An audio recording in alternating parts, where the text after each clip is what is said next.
Deus lindo. Aleluia, Jesus. Glória a Deus. Meus irmãos, paz do Senhor. Amém. Paz do Senhor, meus irmãos. Amém.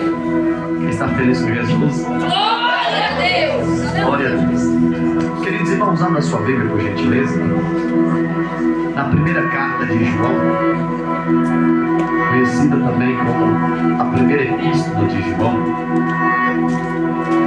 Glória a Jesus. capítulo de número 1,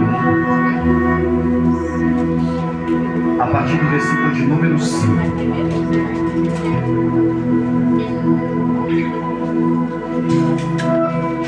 Enquanto os amados irmãos estão procurando o texto, nós vamos tomar por base na mensagem.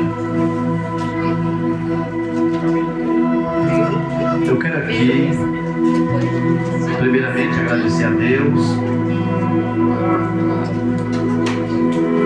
por me conceder mais uma oportunidade de estar aqui.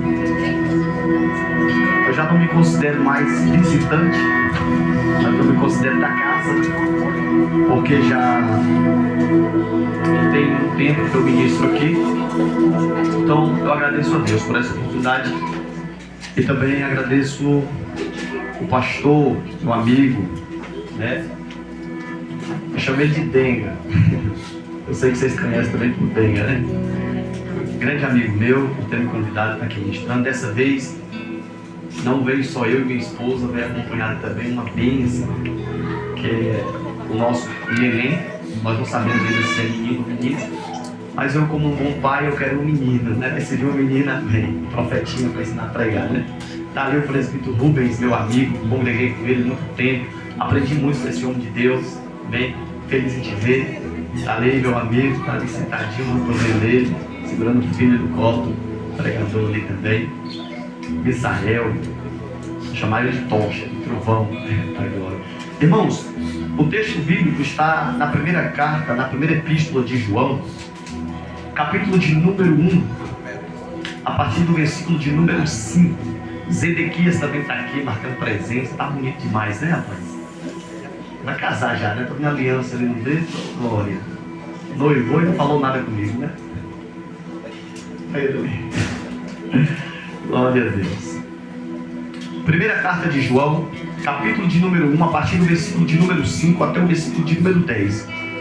Nós vamos fazer a leitura de aproximadamente 5 versículos. E nesses 5 versículos nós vamos estar fazendo a exposição da palavra de Deus, amém? E eu gostaria também que você deixasse a Bíblia aberta durante que eu estiver ministrando, porque nós vamos usar esses versículos como base da mensagem. E aí, se caso eu estiver falando alguma coisa que não estiver dentro da Bíblia, é bom que você vá acompanhando e vai olhando. O pregador está mentindo, esse negócio não está aqui não, tá vendo? Está escrito assim: e esta é a mensagem que dele ouvimos, e vos anunciamos que Deus é luz, e não há nele trevas nenhuma. Se dissermos que temos comunhão com Ele e andarmos em trevas, mentimos e não praticamos a verdade. Mas se andarmos na luz como Ele na luz está, temos comunhão um com os outros, e o sangue de Jesus Cristo, seu Filho, nos purifica de todo o pecado. Se dissermos que não temos pecado, enganamo-nos a nós mesmos, e não há verdade em nós. Se confessarmos os nossos pecados, Ele é fiel e justo para nos perdoar os pecados e nos purificar de toda injustiça. Se dissermos que não pecamos, fazemos-lo mentiroso e a sua palavra não está em nós. Meus irmãos, podem se assentar. Aleluia a Deus. Glória a Deus. De preferência com a Bíblia aberta nesse texto. Glória. Meus irmãos, o texto que nós lemos é um texto poderoso porque fala da palavra de Deus. E nós sabemos que a Bíblia ela é composta por 66 livros. Ela é dividida entre Velho e Novo Testamento. Porém, a Bíblia entre o Velho e o Novo Testamento, ela é digna de toda aceitação, até porque ela é a palavra de Deus. E o texto que nós lemos é muito poderoso porque fala da natureza pecaminosa do homem. E quando eu uso essa expressão homem, já está no bojo homem e mulher. Interessante que nós entendemos o plano de salvação do Deus eterno para a humanidade. É bem verdade que se nós lermos a Bíblia do começo ao fim, nós vamos perceber que parte de Deus se relaciona relacionar com o homem. É bem verdade que no livro do Gênesis nós vamos ver que Deus, ele cria o homem à sua imagem e semelhança. E a Bíblia diz que Deus descia no jardim, no Éden, todo dia, na viração do dia, para conversar com a sua criação, Adão.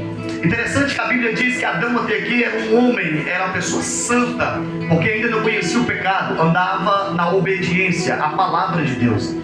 E o que me chama a atenção é que a Bíblia diz que Adão, ele peca por desobedecer à palavra de Deus, e ele desobedecendo, ele está agora condenando toda a raça humana, porque pois Adão, toda a raça humana é pecadora, a natureza do ser humano agora é pecadora, então precisa de um remidor, precisa de alguém que pague o preço que o humano não conseguiria pagar. Interessante que no plano original de Deus não era para o homem morrer, no plano original de Deus é para o homem viver a eternidade com Ele. É por isso que Deus tem um plano na eternidade de remissão, de trazer de volta a sua criação, a plena comunhão, na plenitude da sua presença. É por isso que no livro do Gênesis, capítulo 3, versículo de número 15, o próprio Deus diz que da semente da mulher viria um que esmagaria a cabeça da serpente, trazendo a mente, trazendo também o entendimento que ele estava apontando para Cristo Jesus na cruz do Calvário. Depois do Gênesis capítulo 3, nós vamos perceber que Deus, ele sempre vai levantar muitos profetas esses que eram cheios do Espírito e profetizavam acerca da vinda do Cristo. Por que não falar do profeta Isaías? Isaías, ele é conhecido como profeta messiânico, porque ele é o que mais vai trazer profecias apontadas para o sacrifício de Cristo, a obra de Cristo na cruz. Então, irmãos, nós entendemos que a raça humana após Adão agora está condenada ao inferno, porque é uma raça caída, é uma raça pecaminosa, e nós entendemos que o pecado é que nos afasta de Deus. É por isso que Isaías escreve no livro de Isaías 59, versículo de número 2, ele diz que a causa de nos separar de Deus é as nossas transgressões, que nos separa de Deus. E eu preciso trazer a lembrança e a mente para os irmãos que aqui me ouvem, que o pecado, ele não é um detalhe, ele é algo terrível, é algo horrível, que nos separa de Deus.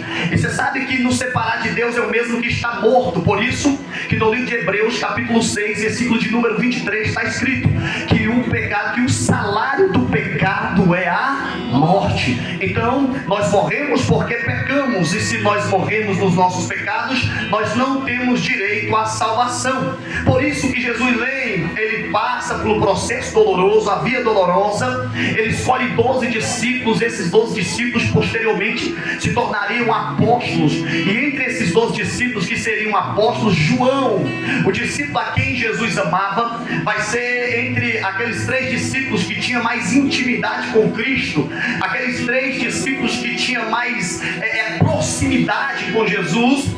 E João agora, ele vê a necessidade de escrever o conteúdo desta carta, e agora ele vai direcionar o conteúdo desta carta para a igreja de Cristo. Perceba que, segundo a história diz, que João, quando escreve essa carta, ele não tinha 17 anos de idade quando Jesus o escolhe para ser discípulo.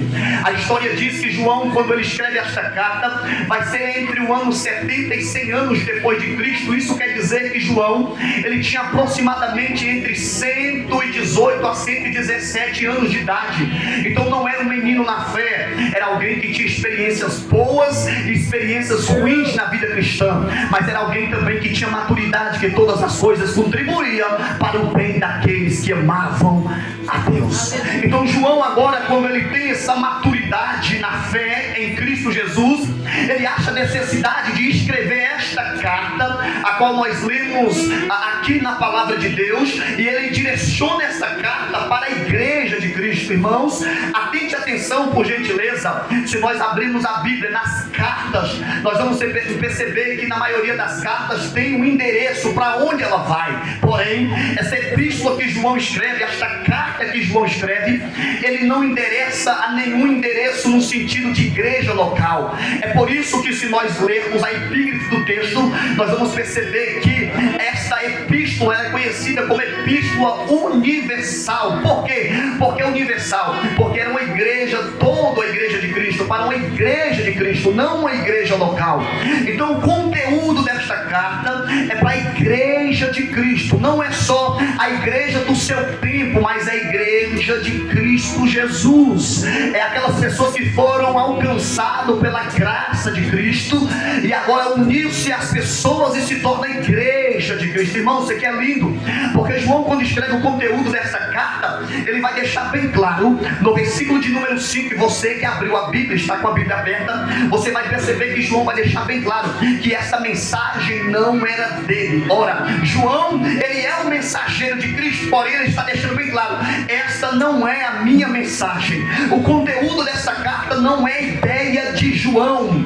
O conteúdo dessa mensagem não é algo que João arquitetou e achou que era bom para falar com a igreja de Cristo, não. No versículo 5, se você atentar a atenção, você vai perceber que ele vai dizer: e essa é a mensagem que dele ouvimos. Ou seja, ele está dizendo que a mensagem que ele está escrevendo está endereçando a igreja de Cristo. Ele está dizendo: o conteúdo desta mensagem não é ideia minha, o conteúdo desta mensagem eu ouvi dele. João está dizendo que a mensagem que ele está escrevendo para a igreja de Cristo não é dele. A mensagem que ele está escrevendo para a igreja de Cristo é de Jesus Cristo. E eu preciso abrir um parêntese aqui e trazer uma aplicação, e claro que uma reflexão para nós pregadores, ministros na casa do Senhor. Porque às vezes a gente quer empolgar o público e quer trazer uma mensagem que mexe com o ego da pessoa. Às vezes, como pregador, a gente quer trazer uma mensagem, aquela mensagem é mamão com açúcar, para que o povo fica com seu ego inchado, fortificado e pule da cadeira. Mas não, João, ele não tinha essa preocupação em impactar a igreja, não. Porque João aqui é alguém maduro na fé, que entendia que a mensagem não era dele, a mensagem é de Cristo Jesus.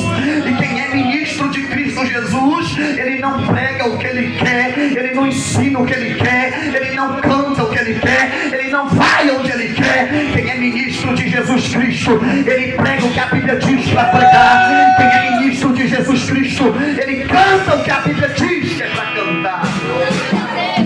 Então João, quando está escrevendo esta carta, no versículo de número 5, ele deixa bem claro: essa mensagem não é minha, essa mensagem eu ouvi dele. Dele quem? Jesus Cristo. Ele já está deixando bem claro para a igreja, o ministro da mensagem não é dono da mensagem. Glória a Deus. Deus lindo, aleluia, Jesus. Ele está trazendo um conteúdo que me confronta. Todas as vezes que eu ministro esta mensagem, eu me sinto confrontado pela palavra de Deus. Porque todas as vezes que eu prego, eu não tiro nada da Bíblia, é a Bíblia que tira de mim. É ela que me muda, é ela que me transforma, é ela que me molda segundo a vontade de Cristo Jesus.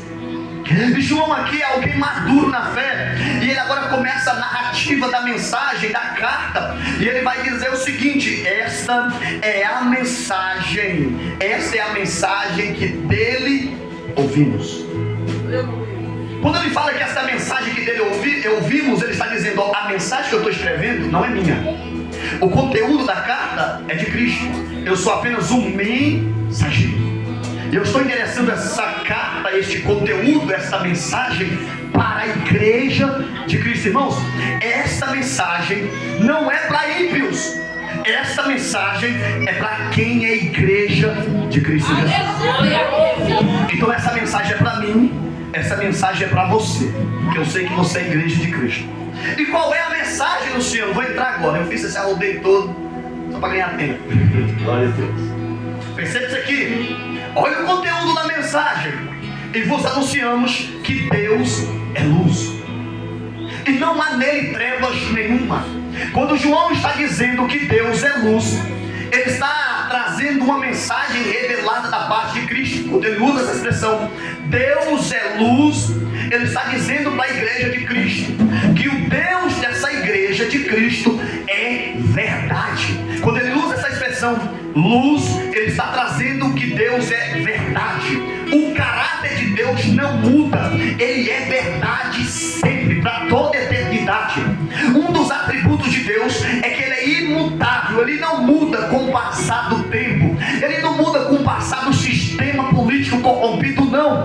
Deus dessa igreja, ele sempre será verdade. Não há mentira em Deus. O Deus dessa igreja, ele é verdade num culto e ele continua sendo verdade depois do culto. O Deus dessa igreja é verdade na segunda-feira, é verdade na terça, na quarta, na quinta, mas ele continua sendo verdade para toda a eternidade. João está dizendo para a igreja de Cristo que o Deus da igreja de Cristo é verdade. Não há mentiras nele. Para de pregar a questão, eu estou perdido. Quando João escreve esta carta e ele diz que Deus é verdade, que Deus é luz, ele está trazendo ao entendimento da igreja de Cristo que o Deus da igreja de Cristo é verdade e não há mentiras nele. Irmãos, isso aqui é lindo. Por quê? Porque João, ele está trazendo algo revelado. Qual é a verdade de Deus? Como nós sabemos que Deus é verdade? Pela sua própria palavra. A palavra de Deus é luz, e luz está escrito no livro de Salmos 119, verso 105. Olha o que o salmista diz: lâmpada para os meus pés e luz para os meus caminhos é a tua palavra. Ou seja, João está dizendo que Deus é verdade, e a verdade de Deus é a sua própria palavra. E quem é a verdade de Deus? Claro, palavra. E quem é a palavra de Deus? O próprio Jesus. Livro de João, capítulo 1, versículo 1, 2 e 3, João diz que no princípio ele era o verbo. Verbo é o que? Palavra. Aí ele diz: e o verbo estava com Deus, palavra, e o verbo era Deus, palavra. No versículo 2 ele diz: no princípio ele estava com Deus. Aí no versículo 3 ele diz: todas as coisas foi feita por ele, e nada do que foi feito se faz sem ele. Palavra de Deus. João está dizendo que a verdade de Deus é a sua própria palavra, e a sua própria palavra é o Cristo Jesus. Ele está dizendo para a igreja madura na fé que precisamos ter o caráter de Cristo, apenas, pelo menos tentar ter o caráter de Cristo Jesus. O caráter de Cristo Jesus é verdade. Isso aqui é lindo, porque isso aqui é revelado na palavra de Deus. Irmãos, perceba que no versículo de número 6, você que está com a Bíblia aberta, você vai perceber, no versículo de número 6, ele vai dizer o seguinte: e se dissermos que temos comunhão com ele e andarmos em trevas, mentimos e não praticamos a verdade. Perceba que João está usando uma expressão no versículo 6, se dissermos. Ele está dizendo o seguinte, ó: se eu falar tenho comunhão com Deus, todo mundo vai olhar e falar tem comunhão com Deus. Por quê? Porque falou que tem. Mas ele está dizendo, não é porque falou que tem que realmente tem. Porque a evidência que eu tenho não é eu falar que tem, é o que? É se eu andar na luz. Porque ele está dizendo o seguinte, ó: se dissermos que temos comunhão com Deus, com ele, e andarmos em trevas, trevas aqui é mentira, você não tem, você é mentiroso e não pratica a verdade. João está dizendo que qualquer um pode falar eu sou de Deus. João está dizendo que qualquer um pode confessar publicamente que é profeta. João está dizendo que qualquer um pode confessar: tenho comunhão com Deus, estou cheio de Deus, sou cheio do Espírito. Mas é os frutos que vai dizer se ele tem comunhão com Deus. É o dia a dia dele, no trabalho, na casa, na escola, na rua, a vizinhança, é que vai dizer tem comunhão com Deus. Porque não é falar que tem, é ter vida com Deus. Por isso que no versículo de número 7, você que está com a Bíblia aberta, você vai perceber que ele vai dizer o seguinte, ó: mas se andarmos na luz, como ele na luz está, temos comunhão um com os outros, e o sangue de Jesus Cristo, seu Filho, nos purifica de todo o pecado. Irmãos, isso aqui é lindo. Você que vai atentar para esse detalhe, no versículo 6, ele fala assim, ó: se dissermos. No versículo 7, ele não usa mas se dissermos, ele só usa assim, ó: mas se andarmos. Sabe o que eu achei aqui? Entre o versículo 6 e o versículo 7, é que no versículo 6 ele vai falar assim, ó: aqueles que dizem não são, e aqueles que são não dizem. Glória Pegou, não? a Deus. Ele está dizendo que quem tem comunhão com Deus, quem se relaciona com Deus, ele não fala eu sou cheio de Deus, eu tenho relação. Não, ele apenas vive com Deus, e as pessoas que olham para ele dizem: ali vai um homem de Deus, ali sim uma mulher de Deus. Por quê? Porque os frutos dela falam por ela. João está dizendo que quem tem comunhão com Deus não precisa falar que tem, é as pessoas que vai olhar e vai dizer tem. Eita glória. Porque quem é, não fala que é as pessoas que falam ele é. Quem tem relacionamento com Deus, normalmente, nem se apresenta. Ele é quietinho, ele é temperado. Só que as pessoas olham e falam: ali vai um homem de Deus, ali vai uma mulher de Deus, por causa do andar na luz. Andar é vida com Deus. Não se resume relacionamento com Deus em 2 horas de culto. Relacionamento com Deus não é o que você veio fazer aqui, é o que você vai fazer depois daqui. Porque tem gente que ele é crente aqui, mas depois daqui ele não é. Mas eu acredito que tem crente que é crente aqui, e depois daqui ele continua sendo crente. Ele canta aqui, mas depois daqui ele continua cantando louvores a Deus. E João vai dizer que a evidência de que eu me relaciono com Deus, primeiro, eu ando com Ele. E qual é a evidência que eu tenho comunhão com Ele? Olha para você ver. Mas se andarmos na luz, como Ele na luz está, olha o versículo seguinte, ele vai dizer: temos comunhão Com os outros. É o que tem para hoje. Sabe o que ele está dizendo? A evidência que eu tenho comunhão com Deus é como eu trato meu irmão. Aleluia a Deus. Se eu digo que tenho comunhão com Deus, mas eu trato mal meus irmãos, não me relaciono com meus irmãos, não tenho comunhão com os meus irmãos, tenho raiva dos meus irmãos, não estou a paz dos meus irmãos, eu não tenho comunhão com Deus. Por quê? Porque se eu digo eu tenho relacionamento com Deus, eu tenho comunhão com Deus, eu ando com Deus, mas tenho raiva do irmão, eu não tenho comunhão com Deus. Por isso que o Salmo 133 diz: quão bom e suave é que os irmãos vivam em união. Então a evidência que eu me relaciono com Deus é a forma que eu trato os meus Irmãos. Tem gente que ele até é um bom ator, mas é os frutos que apontam quem ele é. Então, irmãos, João está dizendo que a evidência que eu tenho comunhão com Deus é como eu me relaciono com os meus Irmãos. É se eu tenho comunhão com os meus Irmãos. Então, irmãos, vamos rever os nossos conceitos. Por quê? Porque tem gente que fala assim: eu só tenho comunhão com quem tem comunhão comigo.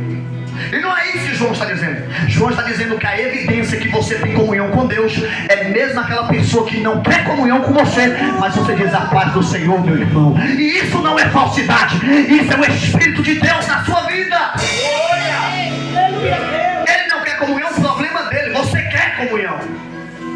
É por isso que no livro de Hebreus, capítulo 12, versículo de número 14, olha o que aqui está escrito: segue a paz com todos e a santificação, sem a qual ninguém verá a Deus. Irmãos, eu vou repetir isso aqui: segue a paz com todos. Vou repetir até você pegar: segue a paz com todos. Não é só com quem congrega na sua igreja, é com todos. Você precisa tratar bem as pessoas, você precisa seguir a paz com todos e a santificação, e você verá a Deus.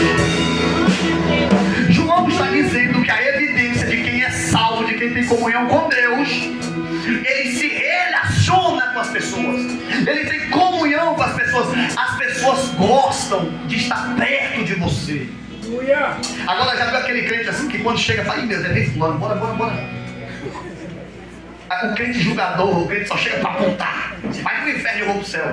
Então João está dizendo que quem tem relacionamento com Deus, a evidência é que ele tem relacionamento com os irmãos, ele tem comunhão com os irmãos.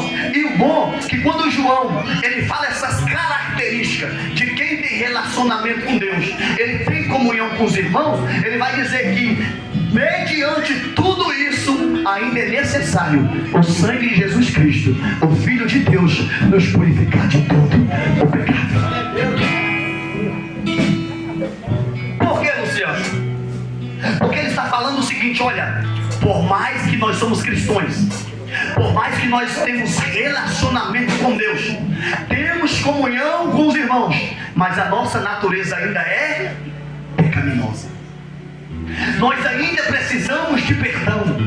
Nós ainda precisamos do sangue de Cristo para nos purificar de todo o pecado. É por isso que no livro de Romanos, capítulo de número 3, versículo de número 23, está escrito: porque todos pecaram e destituídos estão da glória de Deus. Romanos capítulo 7, versículo de número 24, Paulo diz: miserável homem que sou, quem me livrará da morte deste corpo? Mas Paulo também escreve no livro de Romanos capítulo 8, versículo de número 1, ele diz: portanto, nenhuma condenação há para aqueles que estão em Cristo Jesus. João, quando diz que o sangue de Jesus nos purifica de todo o pecado, ele está dizendo que nós somos salvos por causa da graça de Deus. Os nossos pecados é purificado por causa da graça de Deus. E quer uma prova bíblica? No livro de Efésios capítulo 2, versículo de número 8, está escrito: vós sois salvos pela graça, mediante a fé, e isso não vem de vós, é dom de Deus. O que é graça, Luciano? Favor imerecido. Quando João diz: e o sangue de Jesus Cristo, seu Filho, nos purifica de todo pecado, ele vai usar a expressão sangue. Se ele fala de sangue, ele fala de sacrifício. Se ele fala de sacrifício, ele fala de cruz. Se ele fala de cruz, ele fala de crucificação. Se ele fala de crucificação, ele fala de morte. Mas se ele fala de morte, ele fala de perdão. E se ele fala de perdão e fala de morte, ele também fala de ressurreição. Ou seja, por causa da graça de Deus, nós somos salvos e perdoados por causa do sangue de Cristo na cruz.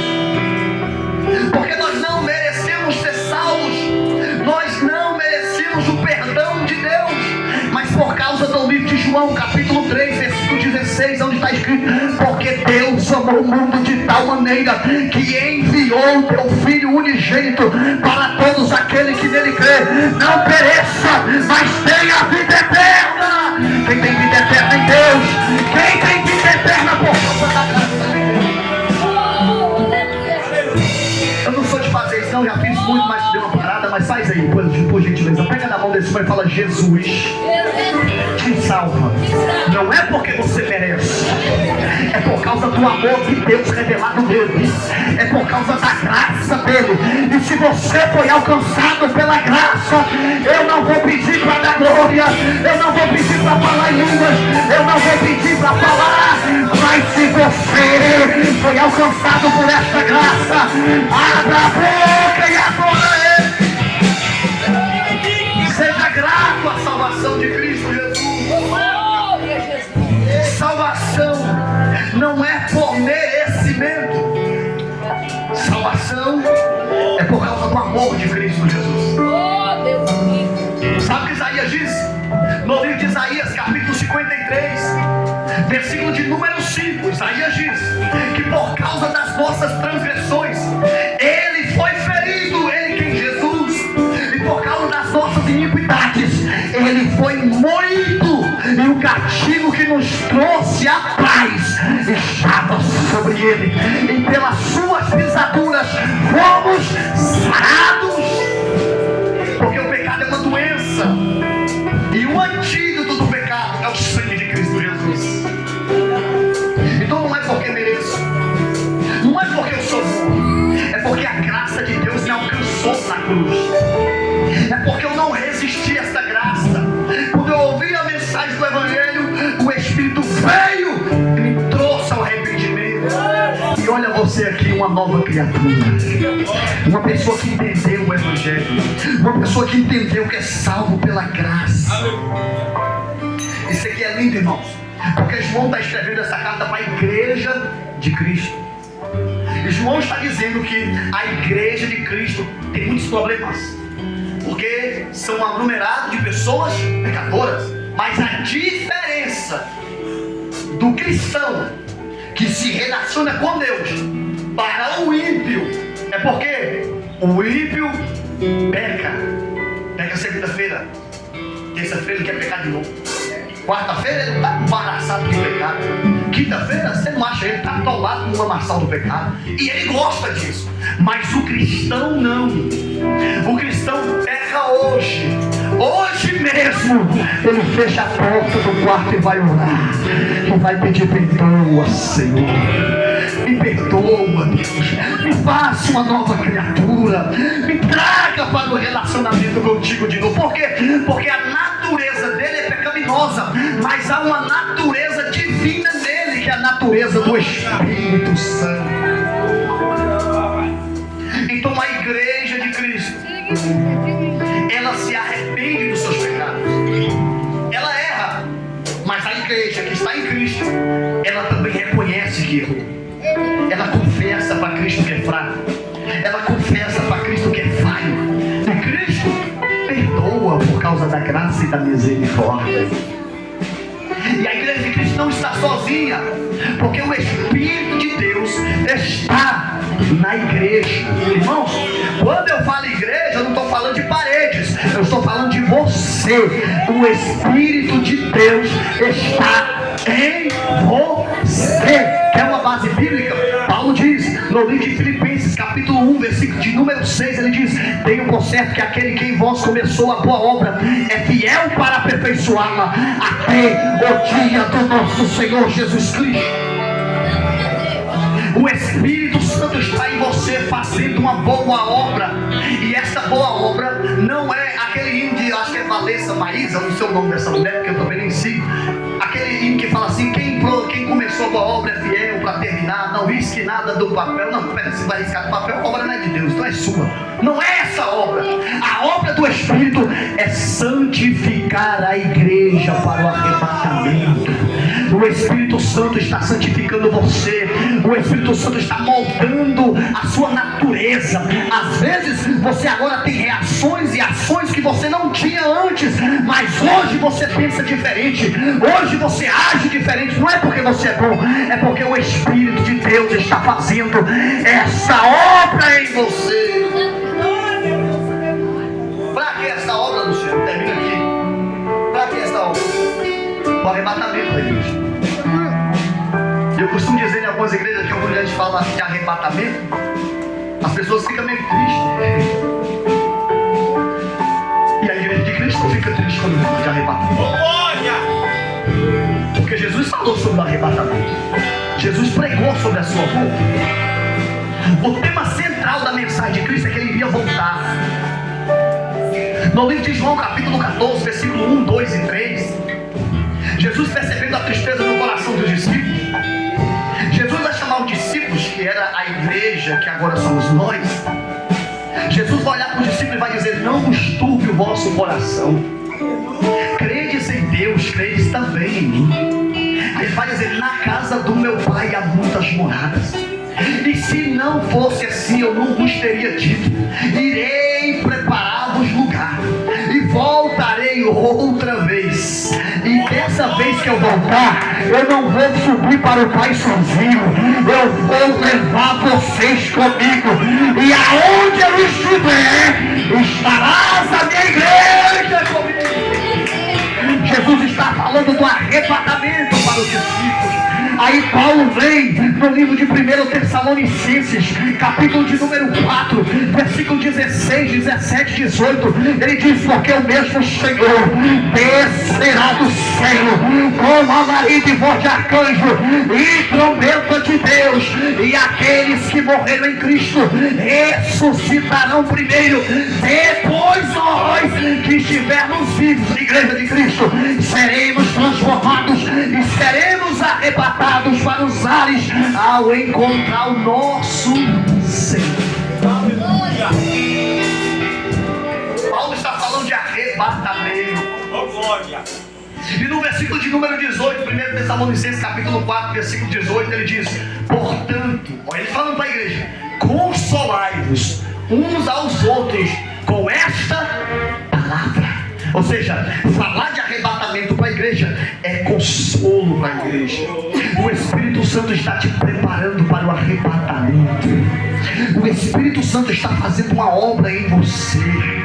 Fique tranquilo, se você não conseguir os seus objetivos aqui na terra, que eu não vou ser irresponsável em dizer que todos os seus sonhos vão ser realizados. Isso é mentira.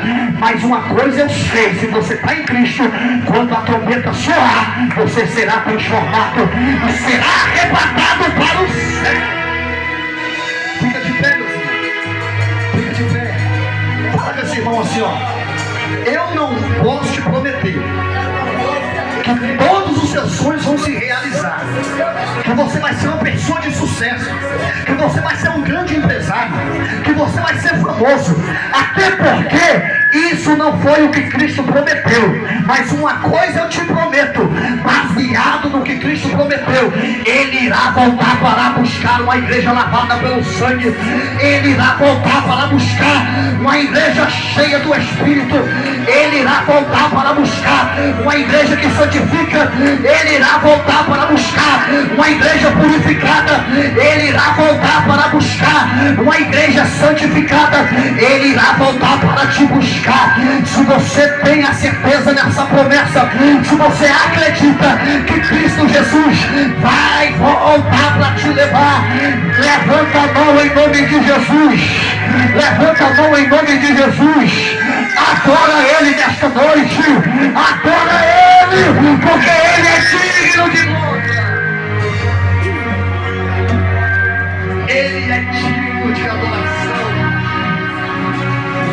O Espírito Santo está nos preparando para o arrebatamento. A igreja salva em Cristo Jesus, ela se alegra quando fala que Cristo está voltando. Paulo, ele tinha tanta certeza na tua salvação. Paulo, ele tinha tanta certeza que se ele morresse, ele estaria com Cristo Jesus, que no livro de Filipenses ele vai dizer o seguinte: eu já não sei se eu quero ficar vivo ou se eu quero morrer, porque se eu morrer eu não vou para Cristo. Aí ele chega na seguinte conclusão: viver é Cristo e morrer é lucro. Então a igreja salva, a igreja de Cristo, ela não tem medo da morte.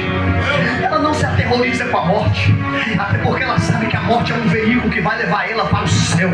Até porque ela sabe que a morte é um portal que vai trazer ela para a santidade, para a glória de Deus. A igreja que vai ser arrebatada está presente aqui nesta noite. A igreja do arrebatamento está aqui nessa noite. Eu não sei quem é a igreja, mas eu sei que ela está aqui. E se você faz parte dessa igreja que será arrebatada, faz alguma coisa para Ele nessa noite. E eu quero fazer uma pergunta: tem alguém aqui para Jesus? Tem alguém aqui que ouviu essa mensagem e está afastado de Cristo? Tem alguém que entendeu que não merece ser salvo, mas é a graça que te salva? É o amor de Cristo, é o amor de Deus revelado em Cristo que te salva. Se tiver alguém entre nós que ainda não serve a Jesus, ou que se afastou, se tiver alguém que quer voltar para Cristo hoje, se tiver alguém que quer fazer uma aliança com Cristo hoje, quer confessar que Cristo é seu Salvador, se tiver alguém aqui entre nós que entendeu que precisa de Cristo para ser salvo, que precisa reconhecer esta graça para ser salvo, se tiver alguém entre nós aqui, cria coragem, pede força a Ele, vem aqui na frente que nós vamos orar com você. Eu costumo fazer essa pergunta e às vezes essa pergunta é aterrorizante. Eu preciso fazer essa pergunta. E quem tiver resposta me responde. Alguém que está entre nós tem a plena convicção, a plena certeza que amanhã, domingo, vai estar vivo? Alguém tem certeza aqui que vai estar vivo amanhã? Se eu não tenho certeza que eu vou estar vivo amanhã, O que me prende a aceitar Jesus hoje? Tem alguém? Obrigado. Estou suando igual biscoito. Tem alguém para Cristo? Tem alguém que quer confessar Jesus como seu Salvador nesta noite? Tem alguém que entendeu que não é salvo porque merece, mas é por causa da graça de Deus? Tem alguém aqui? Não tem ninguém? O silêncio diz que não tem ninguém. Então, se não tem ninguém, graças a Deus, todos já estão salvos em Cristo Jesus. Amém? Posso orar, pastor? Meus irmãos, curva sua cabeça, vamos orar.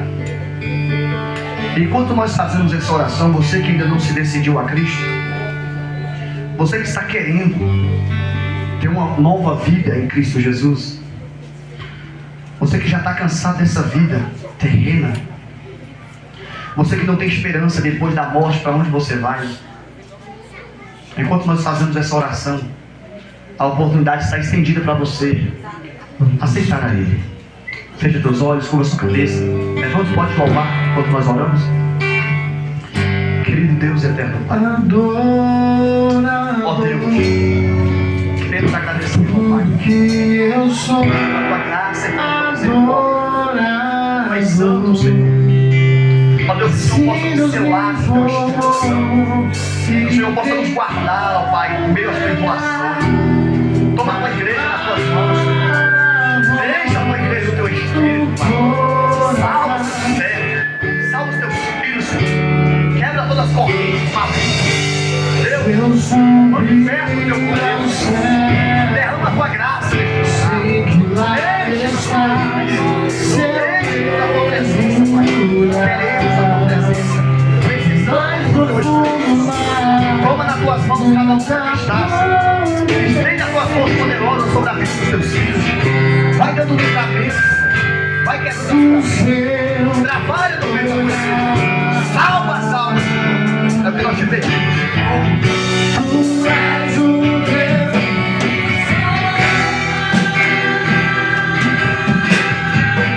Tu és o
com gemidos que em palavras não pode explicar.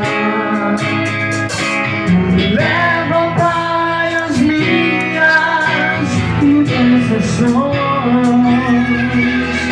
Quando dobro meu joelho, diga, não me anulas. Me ouve um recado no meu coração. Talvez nunca te confesso, e não perder.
Meus irmãos, são me dado a oportunidade para fazer o término do culto, né? Da bênção apostólica e fazer a oração final, né, pastor?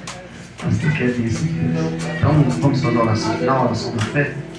Querido Deus eterno Pai, Pai do nosso, tem a irmã. Amém. Amém. Glória a Deus. Pastor, se o teu costume fazer oração, alguém? Então o pastor vai orar por você. Deus Amém? lindo, aleluia.